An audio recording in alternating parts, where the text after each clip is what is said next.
Hey, Maine, say Maine. It's QWAIG Maine, the one and only. Welcome to Mute All Noise, the podcast. Podcast where I interview people and can talk to people about cool things. Things I like, things I don't like, things they like, and things they don't like. Oh, shit, this is episode 10, actually. Episode 10. That's crazy. Oh, I'm panting because I ran up and down the stairs. Not because I'm nervous, because I'm up and down the stairs. Episode 10, we got my buddy here, Chip No. It's just Chip. Chip. Instagram Chip No. What's your real name? No. Chip. No. What's your real name? Is it Chip? I'm not going to say that. That's fine. On the podcast, but it's No, not Chip. However, I've gone by Chip So long that it my became entire Chip. life. Actually, I went Right. by Chipper until I was 21. Chipper? And then I moved to California, and I was like, I'm going to shorten this to Chip because it sounds a little bit more. Why? Because Rolled you were up. throwing logs in the wood chipper? Yeah. Actually, Really? I did do that for a brief period of time when I was like 18, 19. Really? I was an arborist. Yeah. Is that what that's called? Not a logger, an arborist. Yeah, different? like specifically we were like trimming trees and like cutting down trees in Like a suburban neighborhood, and then we'd have Yeah. to like wood chip them. But I've spent a surprising amount of time working with a wood chipper. Damn. Okay, well that's deep lore. Yeah, that is like deep in the lexicon of Chip, as my boss would say. So it just switched over to Chip. Chip No. Yeah, so go find him on Instagram at Chip No. Do you have any other socials before we start? Too many. All of them? I only have Instagram. I don't have TikTok. I don't have Facebook. I don't have fucking Snapchat. Snapchat. Dude, right? Apparently the Who the fuck Zoomers. uses Apparently the Zoomers Snapchat? are still big on Snapchat. Are they? Apparently, I don't know. I would feel not like know. companies do go like, yeah, we need a Snapchat, which is like, I guess people, but it's like younger people, right? Usually it's targeted towards younger. I don't know because I used to. I Have guess a I do. Snapchat. I do know a couple of homies who do still use the Snapchat, Yeah. but I feel like it's because it's so quick that it's like Yeah, it's hard to like get out of a habit. I feel like if right? you smoke a lot of weed or just do drugs, or yeah, you have a Snapchat. or sell drugs. Or sell drugs. 'Cause Yeah, that's if you're like the selling easiest drugs, way. that's like the only like valid reason you should have a Snapchat. Yeah, Otherwise, you're like a weirdo. you're talking, or you're 'Cause your or you're messages just young. disappear. Or you're just Yeah. young. You know what I mean? I feel like Yeah. that's when you really are like a grown up, like an adult, is when you delete Snapchat off your phone. Oh, for sure. I remember the day when I deleted Snapchat. Snapchat and Facebook was in the same like period of time. Those were separate was- for me for It sure. was liberating. Yeah, I was I like, remember. I have no more fucking Snapchat. Yeah. But also, it's like, how is certain people supposed to get a hold of me? But like, you could just give them your phone number. Yeah, there was like a period of time in like I was probably like 23, 24 still, where like I didn't use Snapchat, but if I was like talking to a girl that had Snapchat and Yeah. used it, I would like re-download Oh, for it sure. to talk to them. And now it's like, now I won't do that. Because it's like, No, yeah, my I don't want to make somebody do something just for me to get a hold of them. Yeah. Just to potentially like No. never talk to them again because you say something stupid. You're like, now I just have Snapchat on my phone again. Yeah, no. Chip is the guy behind 777BOOKING and one of the guys. people. Right.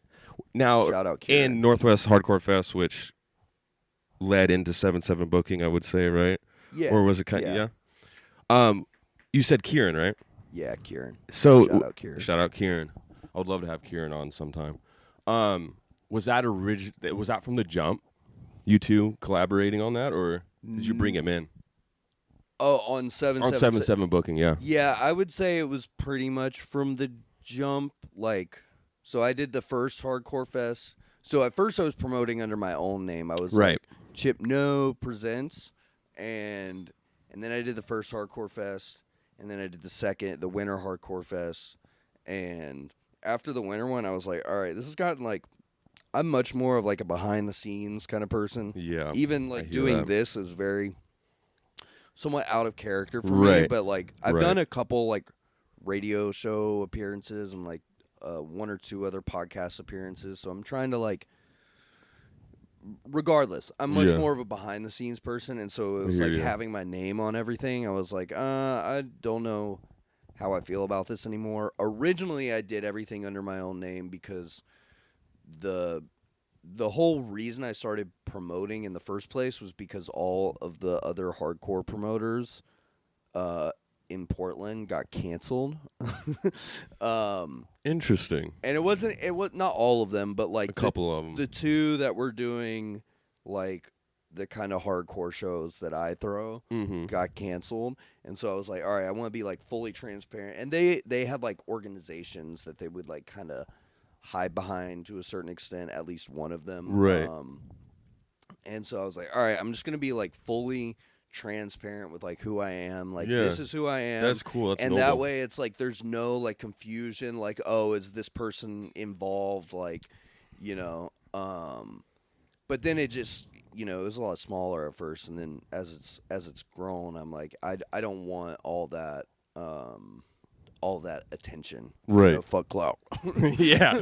Fuck clout. No, I hear you. I'm the same way. That's why I started Fuck Clout, because it's like I'm not here for that. I don't want to be necessarily. I want to be recognized for the things I do. Yeah. But I don't want to be like this spectacle of the thing. I just want to like create the thing. Yeah. You know what I mean? Exactly.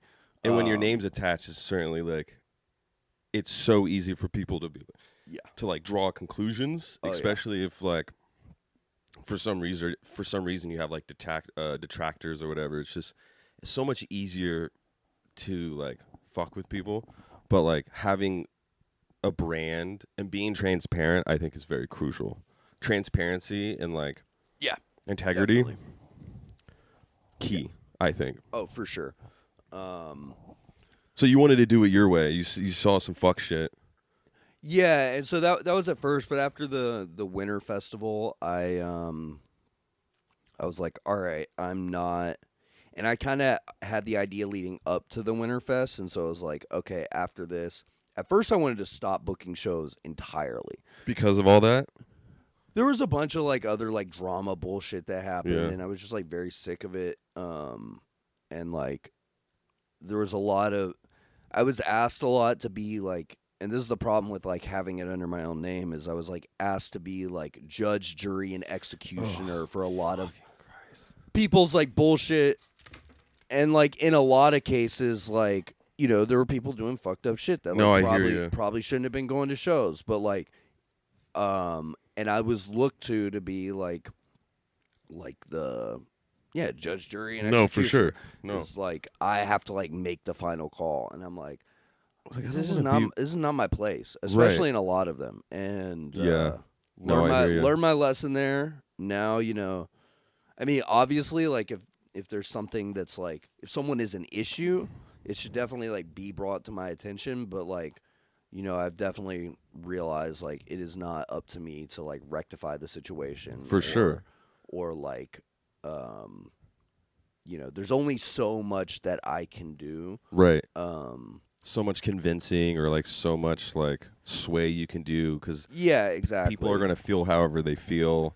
Yeah. And like look at it however they look at it, and you can't. And there's a lot of stuff too. It's like, if I'm not there, if I don't even know this person, if I don't even really know you, then it's like I have nothing to go on, and so it's really it puts me in a. It's like you're getting tugged back and forth for no reason. You're like, what the fuck? I'm just trying to like throw some wind. I'm just trying to like see some people do some windmills. Yeah, no, like literally. I just want cartwheels now.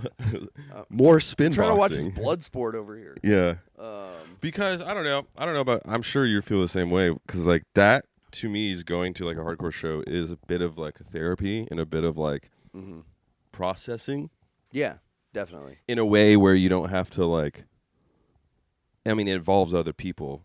It involves like potentially punching other people, but you know, it's just a way to go. It's a way to have therapy, and if you're there trying to do that for other people, and then being tugged back and forth because of some like either interpersonal or just like whatever it may be, you're just like, what are we doing here? Like you want to share this experience that you're creating for other people, but it's hard when other people are like attacking you and definitely just whatever, like people just say nasty things, people just act very vile. Yeah, there's definitely Yeah, and Portland especially is like, as someone that's not from here, it's very. I feel like it can be on like another level. Like it's a lot easier. Yeah, you keep getting some drag sorry, there. this fucking shitty ass tripod I have just keeps going back. You got some duct tape? Dude, I got gaffer's tape. Dude, yeah, just gaff it. No, it's okay. It's at an angle. Technical difficulties. Hey man, I haven't done one of these in like fucking months. I guess I did one with the homies recently, but before that, it's fucking forever. So excuse the technical difficulties. We're back.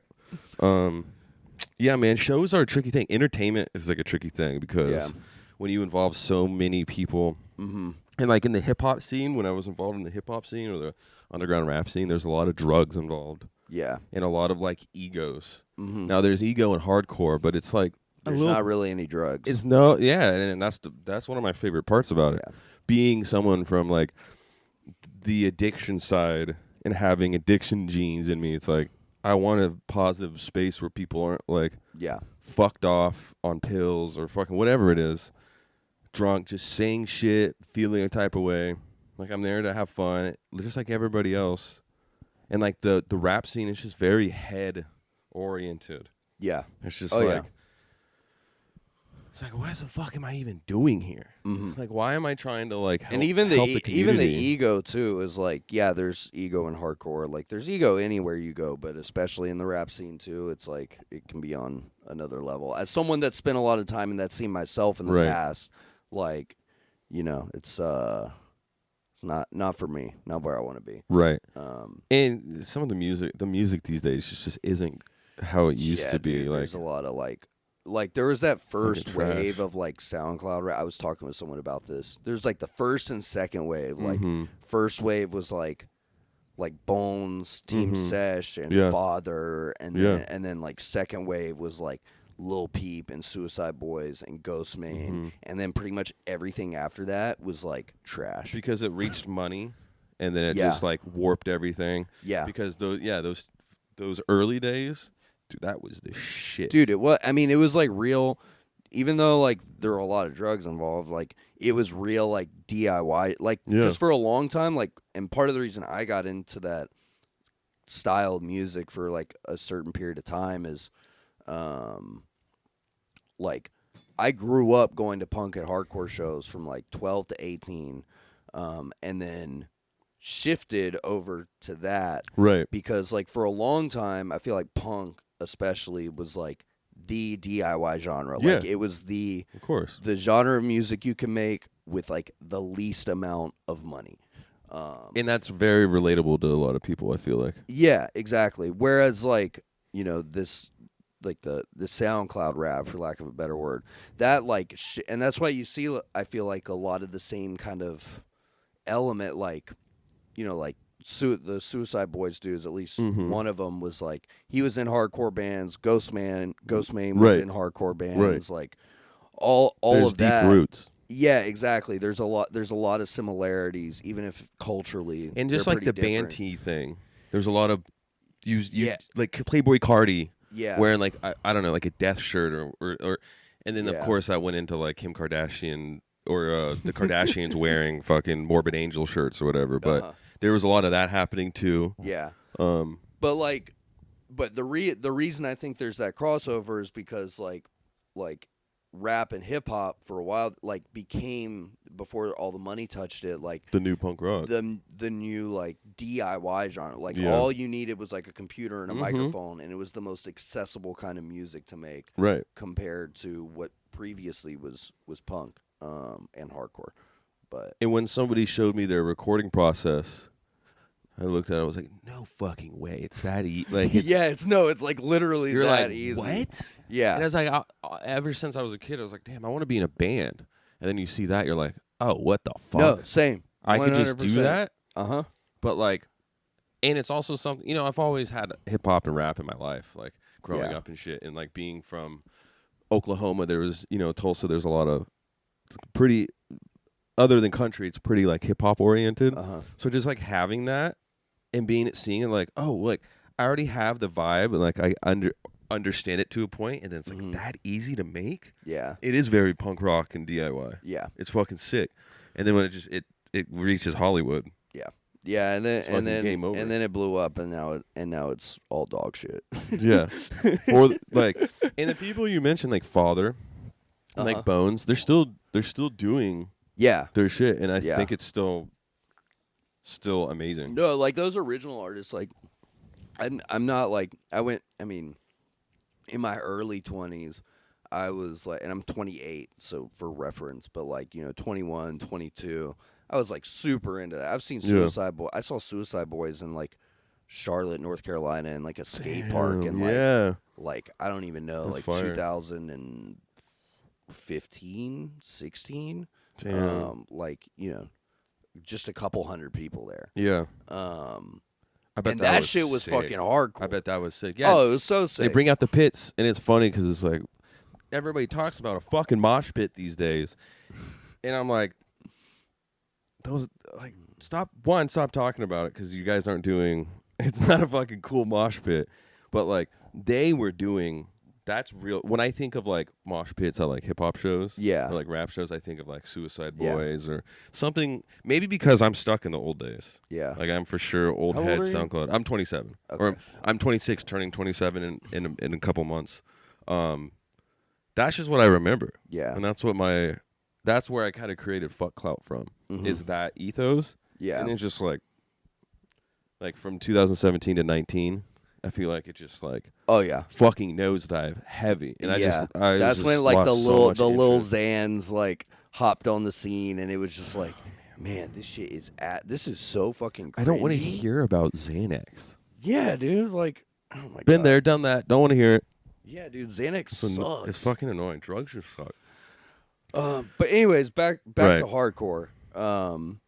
So after the Winterfest, or leading into the Winterfest, I was like, all right, I don't want my name to be attached to this. I just want to focus on doing the hardcore fest, and like, but the goal was to figure out how do I transfer seamlessly like my notoriety to like another booker, aka Kieran, right? And so I was like, oh, we'll start an organization that's like both of us, but like really it's you doing everything.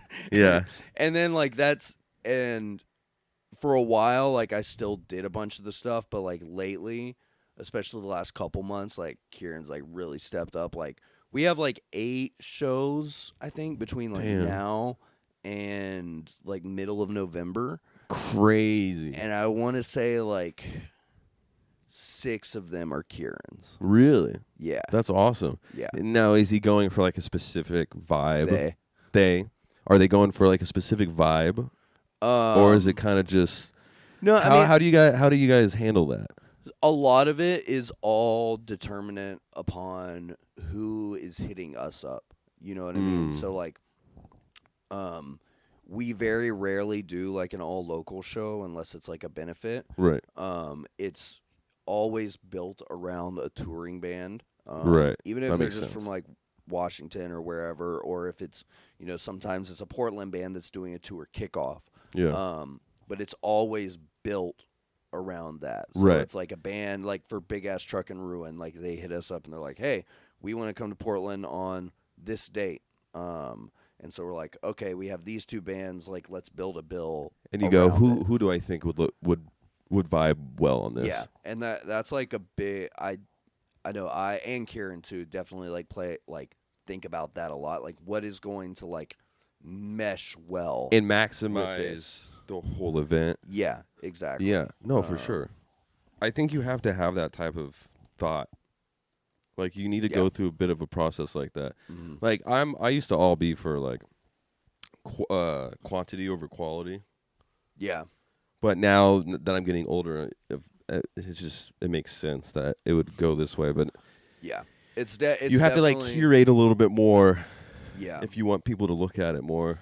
And like especially now in Portland, like there's so many hardcore bands that we don't want to like just be having like, it used to be there was like Blue Blaze and like Purity and I don't even know. It's been a minute, but there were like 3 or 4 bands realistically that like had draw and were good, at least in like the hardcore. Because there's 2 different hardcore scenes in Portland.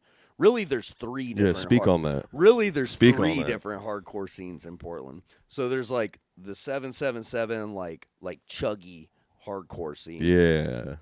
Yeah, boy. There's like the hardcore punk scene, and then there's like there's another hardcore punk scene that's like that like has a lot of overlap with like power violence and grindcore, which I kind of like view those together because there's like the Shit World crew and bands like, from what I've gathered, and I haven't spent a ton of time in the scene, so I could be totally like misstepping. Right. But like bands like Alienator and Reek Minds and Long Knife and like all that whole crew of like hardcore bands who don't go to or play any of the chuggier hardcore shows, even though they're sick ass bands. Like they're kind of enmeshed with that crowd, like the Blackwater crowd. Yeah. Okay. Blackwater. Oh, Shit for sure. World. I've never been to Blackwater. Really? Yeah, and I've also. I haven't actually been to Blackwater ever until pretty recently. But Blackwater's pretty quiet, I hear. Yeah, no, it's just very like show-wise. It's very hardcore punk. Very interesting. It's more of a punk venue, honestly, than it is a hardcore. Really? Venue. Yeah. And then you have the Firing Squad Coalition side of things, which is like also hardcore punk, but like a little less. Trying to think of a nice way to say it. A little less pretentious. Compare to the other like the Reek Minds, Alienator, Long Knife side of things. Okay. Like little and less pretend, a lot more open. Yeah, and those that allows people like aggro and teardown. Is that what you're? No, so aggro and teardown is. Where do you see that? Where do you see them in this picture? Yeah, honestly, it's really cool. Like those 2 bands specifically, because they're one of the few bands that play in all 3 scenes, which is really awesome because they're so fucking young. And they're young, so, and it's ballsy to do, and they rip it every time. Yeah, they do. Yeah, that's badass. Like both of those bands, like they play Blackwater, they play Firing Squad Coalition shows. They play now is Blackwater a bar? Show. Yeah. But it's all ages until 11. Oh, to 11? It's 10 or 11. I can't remember. That's cool. which. Usually it's like 8 or 9. I feel like most places. Yeah, it's been around. 11, that's not bad. It's like a Portland. I don't know how long it's been open. It's been there for a minute. It's been there a long time. Yeah. Damn. Now, when I hear something like that, I get all like shivered because I don't like when things get splintered. Yeah. But people are people. And shit like in Portland's an interesting place. It is. So it's what I like about the Chuggy 77 crew is that it is like Northwest hardcore. Mm-hmm. Like it extends up. Yeah. And so everybody's very nice from what I've experienced. Everybody's very open. And not really pretentious. Now, of course, it's hardcore. There's always going to be a level of it's just ego. But again, hardcore, you get vetted pretty quickly and easily, and people handle things. It's very self-regulating. And it needs that. I didn't know. Yeah, that is deep, because I could certainly see the difference. Yeah, like on bills. And I can, aggro and teardown definitely play fucking everything. I think that's great and how it should be. And I think they're doing it right. I think it's really good because they're young, and so they that's the future of the scene. And so because they're enmeshed in all 3 of those communities, they have the potential to in the future bring them together. Whereas someone like myself, I can only do so much. And I try, and a lot of those bands I would love to have on more 777 shows, but they don't necessarily want to play them, and that's cool. That's to each their own. And I get it; they've got their own thing going on. Okay, so this was my question: how do you feel about the splintering? How do you feel about that? Are you just gonna, it is what it is? You just keep it pushing. It just kind of is what it is. Because you do what you want to do, which you find interesting. And by numbers, other people do find what you like very interesting. Like me. And like Kieran, I other people. try and go to like all 3 shows when I can. Right.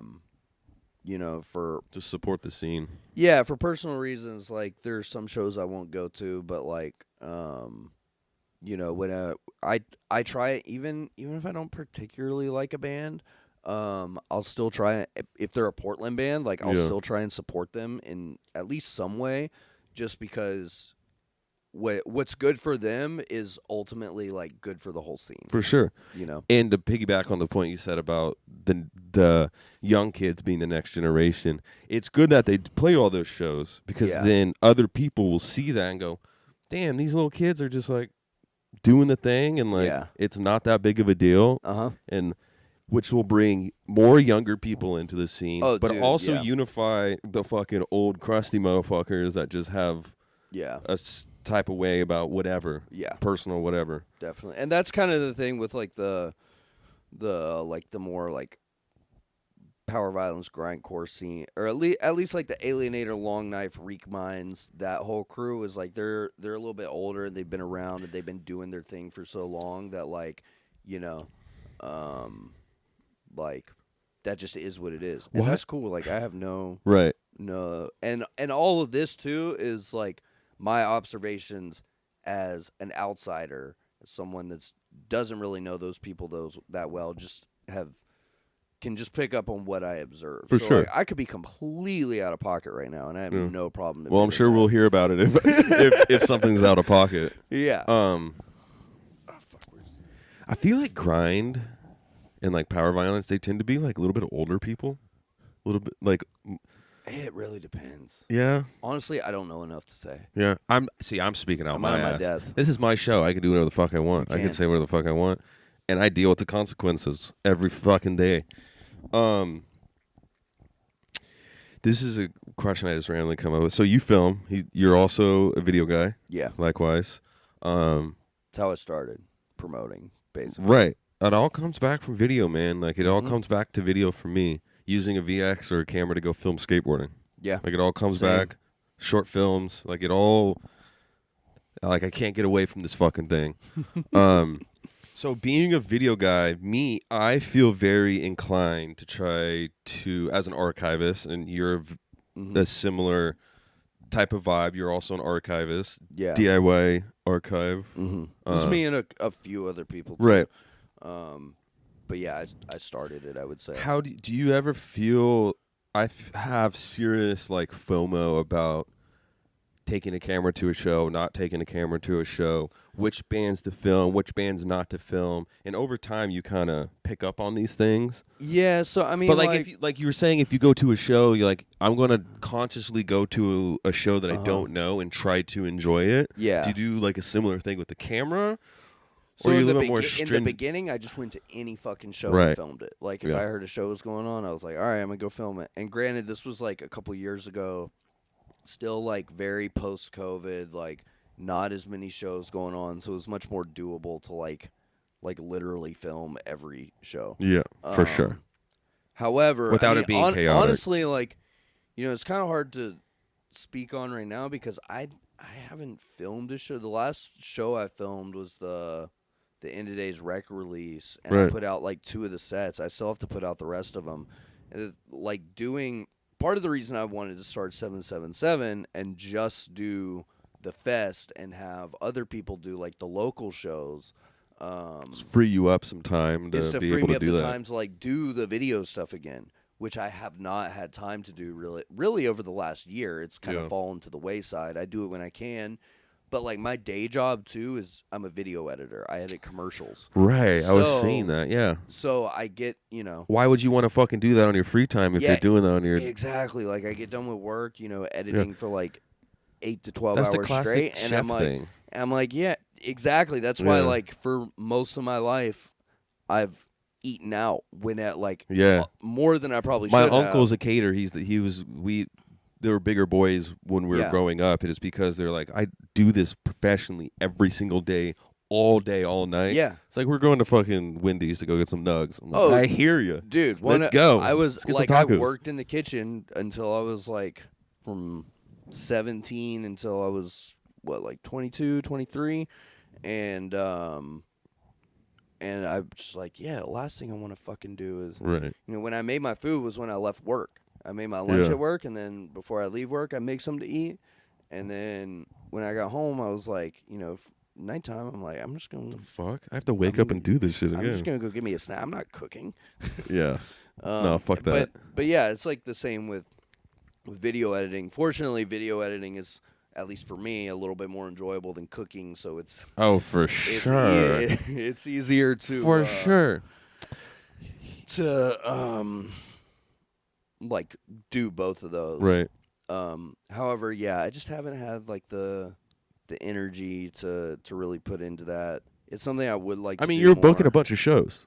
Yeah, and like that's the thing it too. takes the place, because if you do the equal amount of work for one thing, it just kind of takes over the place of other things. Exactly. And if you want something to be quality, you kind of have to like put things aside, which is something I fucking hate, because I just want to do it all of it at once. Yeah. Simultaneously, but it's really hard to do. Yeah. Do you like filming or editing better? Personally, I love filming. Yeah, Editing kind of fucking irks me sometimes. See, like, honestly, I enjoy both pretty equally, but because I do editing for my day job, if I could just film and then like have someone else edit it all, that would be awesome. That'd be sweet. I would be filming every show again, at least the ones that I don't book. And that's part of the reason I took a step back too, is like if I'm booking a show, like I'm running the show, I'm not gonna you film can't really the show. just stand there the whole time. Yeah, I'm not gonna like give myself like multiple. Right. It's like I'm very big on like, and I feel like everyone should to a certain extent, at least in the hardcore scene, like know your role. Oh, You yes. know what I mean? Mm-hmm. And that's not know your place. Like it's not like that. It's like what? Because it's a community, and it's like what do? And even if that's just like showing up and buying a adding ticket, something, adding a body to the room, then like that is something. And if that's like what you do, but like a lot of times people are like, oh, I want to start like throwing shows or like doing whatever. I'm like, honestly, you should do something else. You should first. help somebody do something. Or no, just like do something else. Like like Sutton's a great example. Right. Kid's fucking 15. He didn't start booking shows until recently, but before that he did photography. Right. And like I did videography for like a solid year before I started booking shows. Right. Some people it's like just be a good fucking mosher. If you're like a fucking mosh king or queen. And there is some mosh kings and queens out there holding it down for people like me who can't throw fucking... I got a fucked up knee and elbow or shoulders. I can't throw some shit like I used to. Somebody needs to be in there with the style. Yeah, exactly. So like even if like that's what and you're it looks doing, good on fucking camera. Yeah. It gives me a reason to stand there with the goddamn camera. Yeah. It gives you a reason to keep booking the shows. Yeah, I mean for me hardcore is just a blood sport. Yeah. Hardcore show. I show up. It is equivalent to like a UFC type shit. I love the music. I listen to the music all the time. However, the big thing for the energy in a room and watching people fucking go crazy. The energy. Yeah. That's what it's all about. The hardcore energy, going to a hardcore show is equivalent to the energy I felt as a kid learning about punk rock for the first time. Being like, whoa, there's so much energy behind this. Yeah. Like, and I need to absorb all of it all at once. And then, of course, that kind of changes. But it's very equivalent to that where it's like, the music's good. Even if the music's kind of bad, it's still... Yeah. It's still fucking sweet. Or if you fuck up a lick or something, it's still fucking sweet. Yeah. Energy's a big thing. And if you don't have a lot of energy, like... Yeah, a band can be it's great. It's a push and pull thing. A band can be like great musicians, but like if the energy's not there, then it's like it's going to be a fucking shit performance. I pick up things very easily between people. Like I can just tell if somebody's not going to like me or if what I say is going to like annoy them. So I feel like subconsciously, without people knowing, people will go to a show and have weird energies about the show, and it's a push and pull thing. So subconsciously, I think some people either tune into that or just like make it weird for everybody else, and like I think everybody's like connected in some way in your conscious or whatever. So like it affects everything. So having a good energy and convincing people that they're there for a good reason, whatever. There's a whole bunch of different variables. I just don't think people... I think about that type of shit. I don't think people really even that type of shit crosses their mind at all. They're just Yeah. there to see a show, and if they don't like the band or if they feel a type of way, whatever, they just don't like. But it does affect everything.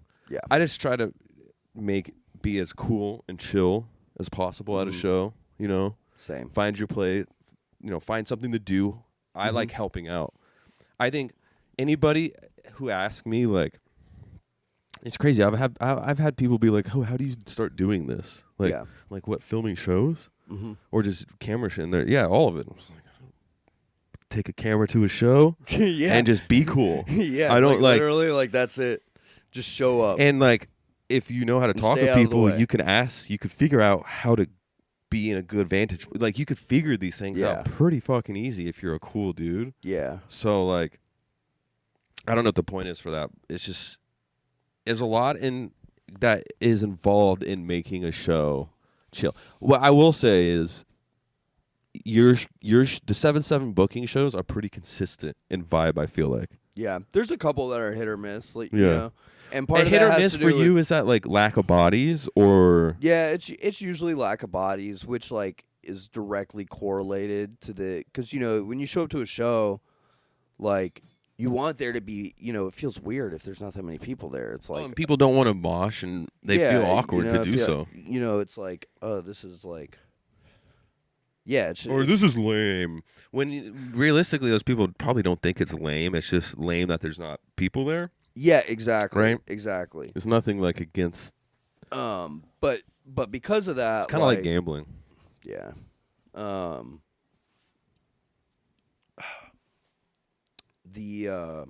and so, you know, every now and then there's a bunk show, and it's usually due to saturation too. Yeah. It's usually because like there's so, like, you know, out of these 8 shows coming up, at least one of them will be bunk because It's a numbers game. I mean, maybe not. Actually, a lot of the shows we have coming up are fucking heaters. Yeah. However, that being said, like, you know, you never know. It's kind of a like- numbers game, though. Like, Yeah, realistically, It is. Like, I have a show, like, on the 15th of November and the 16th of November. The one on the 16th is a banging-ass lineup.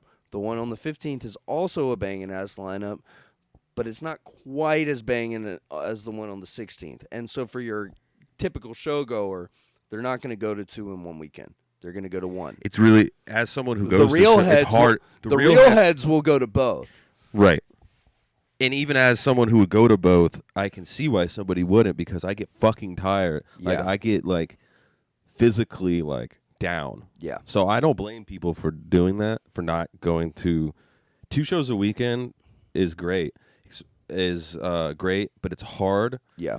It's easier if you, like, don't party or, like, do drugs and shit, and you can, like, wake up or, like, go to sleep on time, which I've noticed not being super fucked up is, like, oh, I do have a little bit more energy to go to the second thing during the weekend.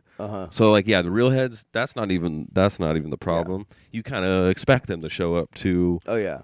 They to don't. push. I'm going to give them shit and call them a poser. By the next time.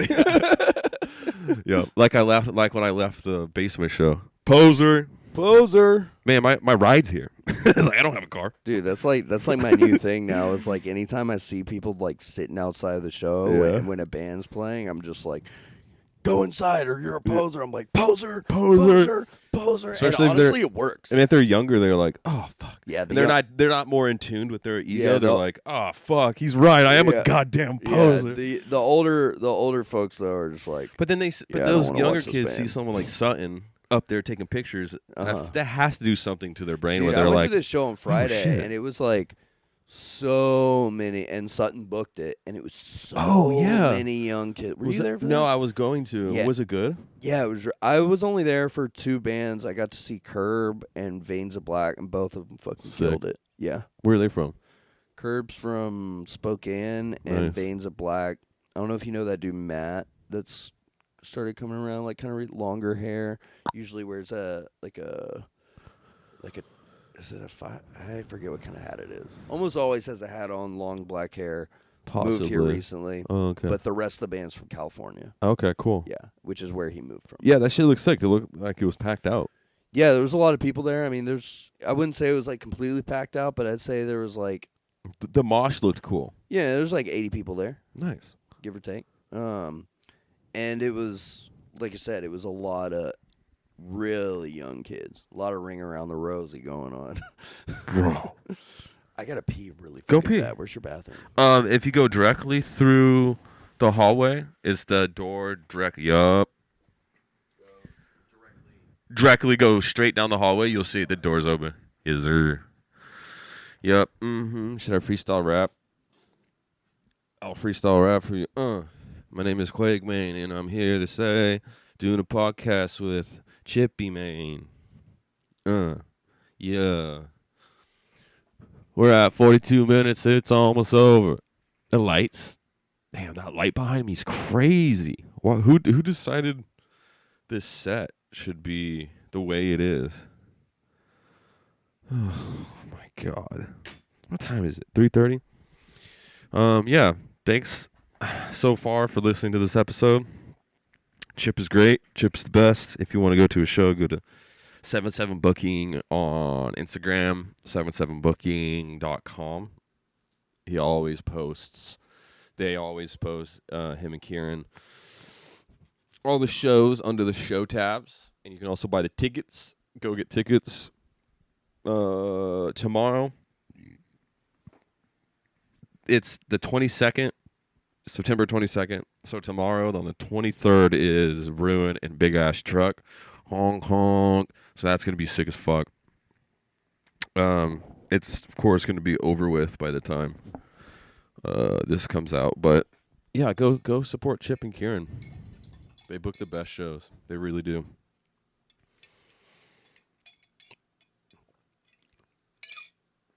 And if you want to see some show footage, you can go to DIY Archive PDX YouTube, and I think the same on Instagram, and go watch live sets that Chip has uploaded and done. And like you said, there's also collaborators. Yeah, good stuff. There's a lot of good content out there. You can also go watch my live sets if you want a real shitty version of Chip's live sets. Oh, yours are cool, dude. I fucking hope so, dude. I fuck with it, honestly. One of the thing that keeps me together is people being like, "Oh, fuck, who said that?" Somebody told me. They're like, "Oh, it looks like I'm back in Portland." Like watching these, I feel like I'm like back in Portland because they're like out of state. I'm like, damn. Yeah. Okay, that's cool.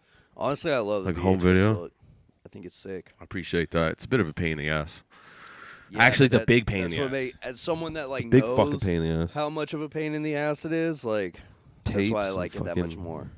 Like, dude, sometimes I'll show up. So this is recording through the digital thing that I bought for $200 or whatever. I had to shell out money for that. But it's going through a digital recorder. But like sometimes I'll go to a show and put a tape in, and it just like doesn't read the tape. Yeah. Like instantly. Like I tried to film the Paint of Truth show. Uh-huh. And as soon as I started, the fucking tape thing wasn't working. It was giving me an error that like I need to open up the camera and like look at it. So I'm like, all right, I'll grab the second camera I brought, the same size. As soon as I put the tape in, it read the tape. I pulled the camera up. Someone stage dove into my camera and shattered the I remember screen. that. And I was standing there like, cool. Well, at least I filmed every other band, but not the big headliner from the East Coast. Yeah. So it was a bummer. Yeah. It'd be like that. So we're closing in here. I think we're at like 40 minutes. You want to talk about sobriety a little bit? Yeah. Which you want me to talk about? I don't know, man. Well, I used to be a heroin junkie and smoke a lot of meth and crack. At the same time? We're just like phase in and out. No, well, I feel like that's usually how that goes. Here's the thing: is I'm a cocktail person. I like to make me a Extremist. good drug cocktail. I'm looking for the perfect blend of drugs to keep me like just the right amount of high, but like where I'm still functional, or at least can like still do everything. So like big speedball lover, like speedballs. cocaine and Xanax is like a classic, you know what I mean? Especially if you're working in a kitchen, cocaine and Xanax, it's just the shit. Why? Because cocaine in a kitchen makes sense, but when you're all coked out in the kitchen, does the Xanax just like make you not spin out? You're just like super like dialed in and From the coke? From the coke, but then you're like chill because of the Xanax, and you're just like, oh, it's like just like tranquil, getting and if everything you find like done. a perfect balance, again, a perfect cocktail. Yeah. I've been sober so I got sober the first time when I was 18 for like a little over a year, relapsed for about 2 years, got sober again at 21, stayed sober for 3.5 years until I was 25, then relapsed for 9 months, got sober again, and I've been sober since that point, which was almost 2.5 years ago. Nice. The first time I got sober, it was from Air Duster. That's what like brought me down. Was the Duster. Wait, you were off the Duster, not even the Galaxy gas. You were off the Duster. Off the Duster. And then you got sober. Yeah. Wait, I was doing like 6 cans of Air Duster a day. What? Yeah. I didn't know it was real like that. Yeah, dude. I was so addicted to it. It was because I was broke as shit, and like no, I could hear just you. steal Air Duster from the store. Yeah. It was like super easy. I just walk into Staples and throw like a shitload in my backpack, walk out. Damn, I didn't know it was like that. Yeah, I know people. Fuck, I'm stupid. I shouldn't. I know people like huffing is like a big thing. Which, oh yeah, is that dude. considered When I was huffing? in rehab in Mississippi, Sniffing years glue? and years ago, I figured out how to hit the AC units for the free. Oh my the fuck! So I was at this rehab. It was like summer camp for drug addicts. They had horses and like a pond and like all kinds of shit. Yeah. We got to go I didn't get to go rock climbing because I got kicked out first, but we were going to go rock climbing. And so we stayed in cabins, and like each of the cabins had their own AC unit outside. And was that Freon? Yeah. So I go out there in the middle of the night with a big old hefty bag and a pin, and if you hit like it looks like, I forget it's like the valve, like it looks like when you where you pump air into a bike tire. Okay. And so you hit that with the pin through the bag, and it shoots Freon. It fills it up like a balloon, and then I'd run inside with my fucking giant hefty bag of fucking Freon and just fucking sit. You just huff it. Yeah. Until like the gas. I mean, it gets you high. Shit. Is it a liquid? No, it's a gas. But there's so much of it that it like. I mean, it just takes like a lungful. And I got a big old hefty. And then what happened? Did you get kicked out because of that? No, I didn't. Did someone go like, "Oh, our fucking cabin is like 1,000 degrees right now"? No. They go like, "Motherfucker stole the Freon." I ended up breaking the AC unit. My counselor was really chill, and like basically it was kind of a turning point, because then like I went to rehab that time. This is when I was 21, not wanting to get sober, and ended up. That was like a turning point where I was like, I came clean to my counselor about it, and he was like, all right, we're going to keep this between me and you because you broke the AC unit on like 2 of them, and it's like $70,000 a piece to repair. There were good ass ACs. Some like crazy shit like that. And, oh fuck, you got lucky. But that was as hell. that was like a turning point, and I was like, all right, I'm going to like, and then I proceeded to stay sober. That was the last time I got high that time for 3.5 years. Wow. And then did something like trigger it to start No, I mean I've been sober before, and like, well, I got kicked out of that rehab because this kid shaved my eyebrows off when he gave me a haircut, and I like you beat the shit out of him. No, I didn't beat the shit out of him, but I had like basically like a fucking temper tantrum, and like right. Well, no. So what happened? I was all pissed because of that, and I was trying to take a nap, and then like my cabin mates like came in and were like giving me shit, and I just like snapped and threw a lamp at one of them, and then had a temper tantrum, and like I'm like 21 at the time, granted, coming off of drugs, heroin, right? Which I hear my buddy came off heroin because of fucking kratom, and it was real interesting. Yeah, he was a real interesting guy. Yeah, it's not fun. Anyways, fuck man, and. So yeah, I broke everything in the house, or not in the house, but like cabin. I just like broke a bunch of shit, so they kicked me out. And when they kicked me out, they were like, "You're not gonna stay sober," and I was like, "Fuck you, I'm not gonna stay sober." And so someone told me all up until that point, everyone's like, "Oh, you have so much potential," and I was like, "Fuck you, motherfucker, I'm a fucking dirtbag." Yeah. And then someone finally said, they're like, yeah, you're not going to get sober. You're a fucking dirtbag. Wow. I was like, fuck you, motherfucker. I'll show you. So it did help a little, huh? Yeah, it did. And then that's how I got to California. That's some real shit. I was like stranded in an airport, the Memphis, Tennessee airport for like a couple days, like nowhere to go. My parents were like, Are you fuck from the South? I'm from North Carolina. North Carolina. Yeah. And my parents were like, fuck you, we're not going to help you. They sent me a $20 Starbucks gift card so that way I could like get food from the airport at Starbucks. Right. And then this rehab from California called me and was like, hey, want to come to California? We'll buy you a plane ticket. And I was like, hell yeah. How did they know your information? I think does that information get passed around? Yeah. I would assume so, right? And people get paid for it. Yeah. Because they're billing my insurance. They're making a fat check off So my they're going insurance. to call you to be like, hey, yeah. we'll check you out. But they're getting loaded up. If we had time, we could go into a whole thing about like body brokering, but we don't. And like so. right, and like methadone clinic type shit.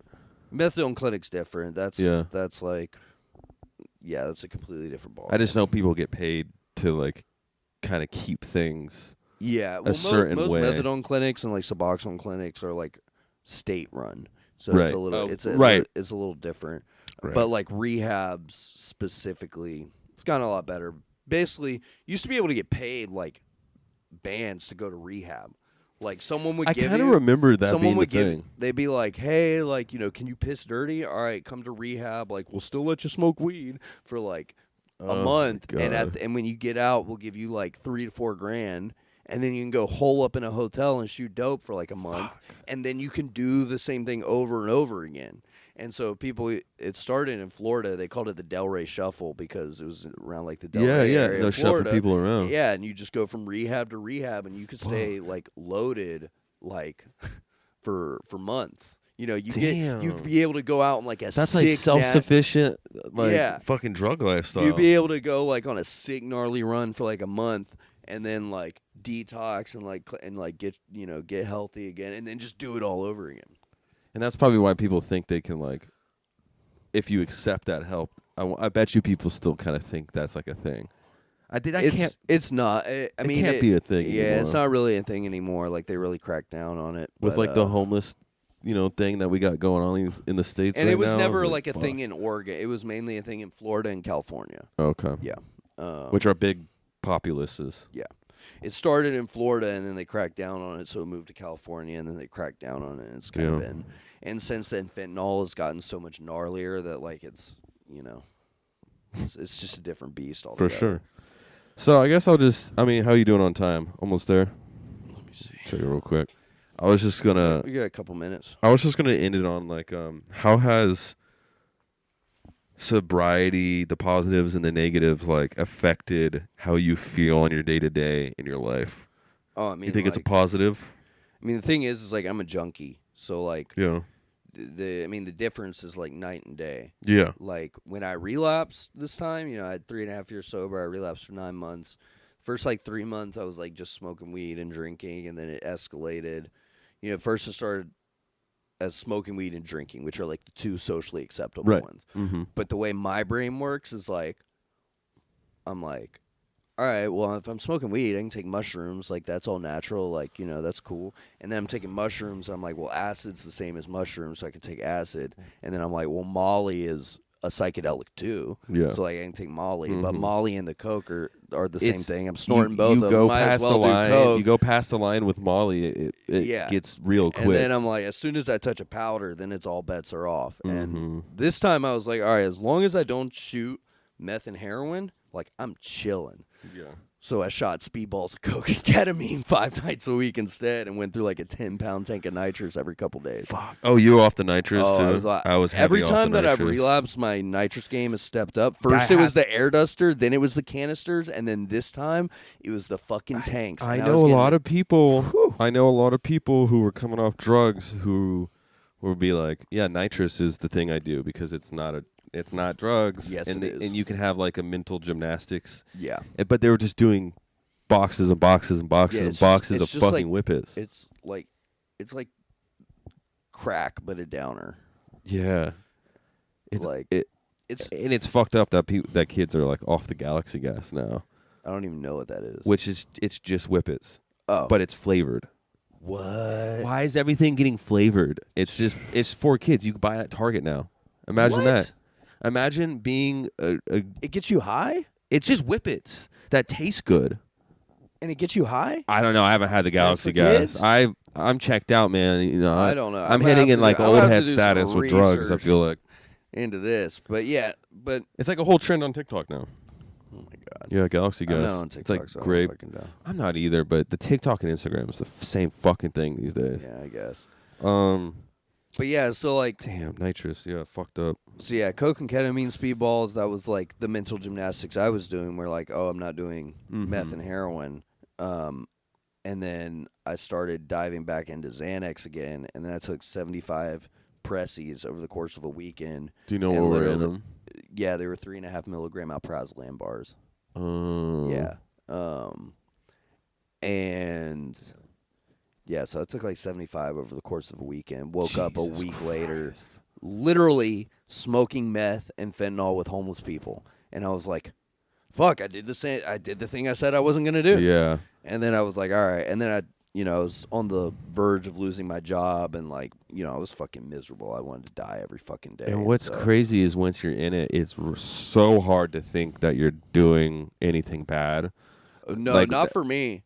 Like, cause You're conscious of it, Once I'm like, oh yeah, and I'm you're like, just beating yourself up over it. no, I'm not even right? I mean, I'm just like a fucking self-destructive lunatic, and I'm just Yeah. like, I know like how bad this is, but like, once you experience the best thing ever, which is IV drug use, it's like, nothing else matters. Which is if I had surgery recently, if anybody ever goes get surgery and they fucking IV you will know what he's talking about because it really is the best fucking thing It's ever. the best thing ever.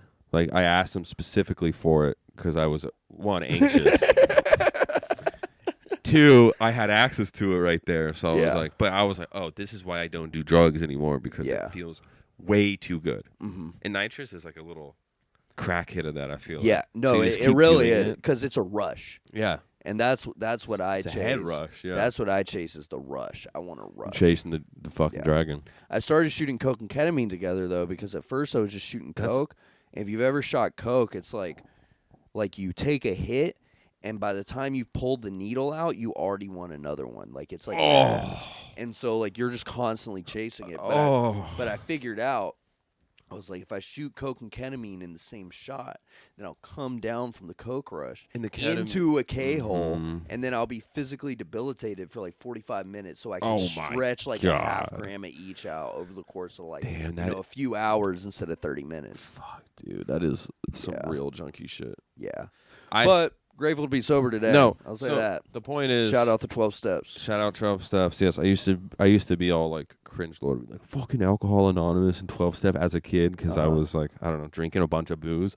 Now that I'm older, I'm like, because some people go to God, some people go to a community support system, some people go to the arts, some people go to Yeah. like institution type shit. Yeah, Whether it's like getting in a field or like whatever. And I think the 12 step and Alcohol Anonymous, it's the same thing, right? 12 step, so similar, right? due to the 12 traditions, I don't name drop any specific program No, on definitely you don't like, have to do that. on like publicly at least. Yeah. But like 12-step program. Yeah, same thing. Overall, umbrella. AA is a 12-step program. Right. NA is a 12-step program. Got you. SLAW is a 12-step program. Gamblers Anonymous. That's Some a people into 12-step that. program. Haven't been there yet. You're not sober from gambling yet. Nope. That's my one vice. But what I will say is being not drinking recently, being present, I definitely appreciate being Yeah. able to like understand people Yeah. and give a good, precise answer instead of being like, because I turn to like humor or turn to like self-deprecation or Yeah. like life nihilism type shit when Yeah. if you're a little bit fucked up just to like get through that Oh, yeah. social, but being like able to talk to somebody like pretty normally and not like spin out in your brain. Yeah. Definitely. Definitely appreciate that, I'm sure. For sure. But yeah, wouldn't be able to do any of the hardcore stuff that I do if I wasn't sober. Like, I mean, when I'm using, it's a one-track mind. I'm getting No, fucked for up, sure. and nothing else matters. And don't do cocaine because it just like Do makes you not. sit there. Yes, I feel like yes, Like, I'm not gonna name people, but I know people. Methamphetamine really makes you do that, though. Let me tell you. Yeah, which is kind of the opposite of what you think would happen, right? It depends. Some Like, people I've done a lot of Adderalls. Some people running around like crazy, but me, I'm just like I'm sitting in the same spot and doing the same thing, like just The repetitive shit. yeah. And the cocaine just makes you feel like you're just sitting there, just like shifting around. So don't do that shit. All right. You want to end it? Yeah, I gotta get rolling. Hey, mains, Quay main, say main, the one and only. Thanks for listening to this episode of Mute All Noise, episode 10. I think this is a great episode with the boy Chip.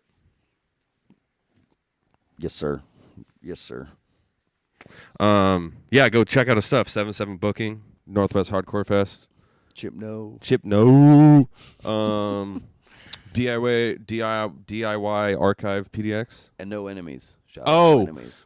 Damn, we didn't even talk about No Enemies. Yeah. We could do that next time. Yeah. No Enemies. Hey, like, comment, subscribe. Goodbye. Peace.